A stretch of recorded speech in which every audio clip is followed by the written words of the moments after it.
Shalom, peuple de l'Éternel, bienvenue sur ma chaîne, l'Éternel, mon berger. Aujourd'hui, on va voir la puissance de la parole de Dieu qui est déclarée. Leur parole contre celle de Dieu. Je vous invite à prendre donc du coup votre Bible dans Jérémie chapitre 42. Pour vous résumer un peu le chapitre, le peuple d'Israël ont désobéi à Dieu et Dieu les a châtiés en les envoyant Nebuchadnezzar, roi de Babylone. Pour être sauvés, du coup ils ont demandé à Jérémie d'aller intercéder pour eux auprès du Père. Et ils ont le verset 5 et le verset 6.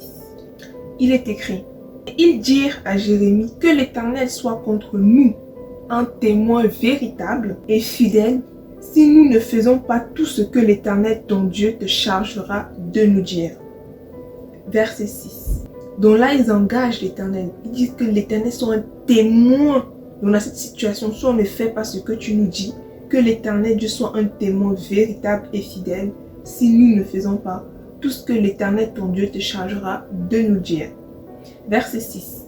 Que ce soit du bien ou du mal, nous obéirons à la voix de l'Éternel notre Dieu, vers qui nous t'envoyons, afin que nous soyons heureux si nous obéissons à la voix de l'Éternel notre Dieu. La question du coup c'est, qu'est-ce qu'un témoin? Selon le droit, un témoin en fait c'est une personne en présence de qui s'est accompli un fait et qui est appelé à attester en justice. Nous pouvons en conclure que cette décision est passée au niveau de la justice. Ils ont déposé ce problème devant la cour de justice de Dieu. Ils ont engagé le ciel en prenant Dieu pour témoin.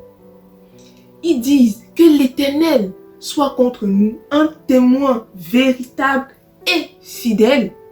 Dans ce jugement, ils s'attendent à ce que Dieu soit juste, bon et honnête, ce qui est déjà la nature de Dieu. Ensuite, ils disent, si nous ne faisons pas tout ce que l'Éternel, ton Dieu, te chargera de nous dire. Après avoir engagé le ciel, ils s'engagent tous dans le peuple. Personne n'est mis de côté, car dans le verset 1, il est écrit: tous les chefs des troupes, Jokshanan, fils de Karesh, Jézania, fils d'Osée, et tout le peuple, depuis le plus petit jusqu'au plus grand, s'avancèrent. Et dans la version Louis Sommer, pour ce verset, on dit tout le peuple au grand complet. Donc ils étaient tous unanimes. Quand le prophète Jérémie est revenu vers eux en leur disant: Dieu vous demande de rester ici. Ils ont contesté la parole de Jérémie. Vous pouvez aller voir dans Jérémie 43, le verset 2. Ils sont quand même allés en Égypte, alors que tout ce que Dieu avait dit, s'ils le faisaient. Résumé dans le chapitre 44, ils ont admis qu'ils voulaient continuer à adorer le Dieu des Égyptiens. Du coup, Dieu les a dit dans le verset 28, il est écrit: ceux en petit nombre qui échapperont à l'épée retourneront du pays d'Égypte au pays de Juda.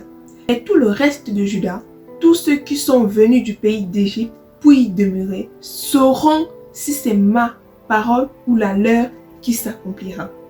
Mes frères et sœurs en Christ, nous devons faire attention lorsque nous engageons le ciel, et c'est important de savoir qu'il y a un seul Dieu.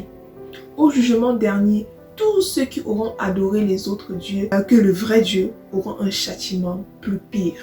Dans ta marche avec Dieu, sache que la parole que Dieu a déclarée dans ta vie est au-dessus de la parole de quiconque. C'est pour ça qu'il a dit, on verra si c'est ma parole ou la leur qui s'accomplira.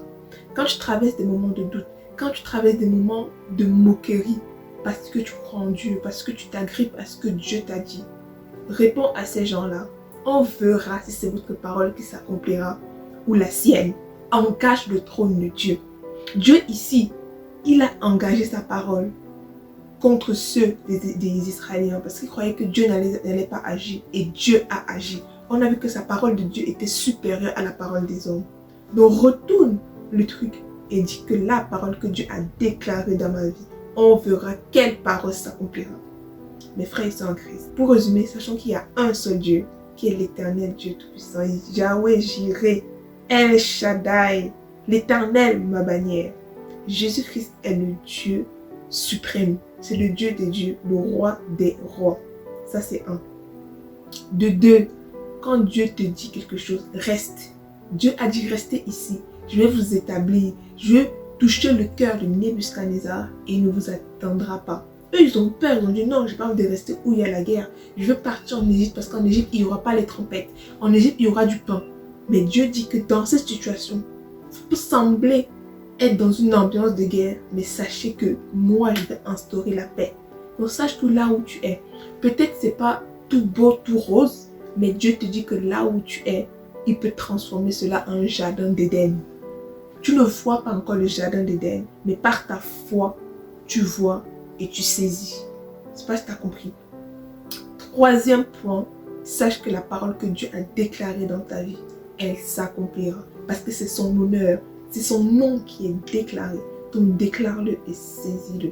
Peu importe qui se moquera, peu importe qui ne croira pas, crois en sa parole et tu le verras s'accomplir.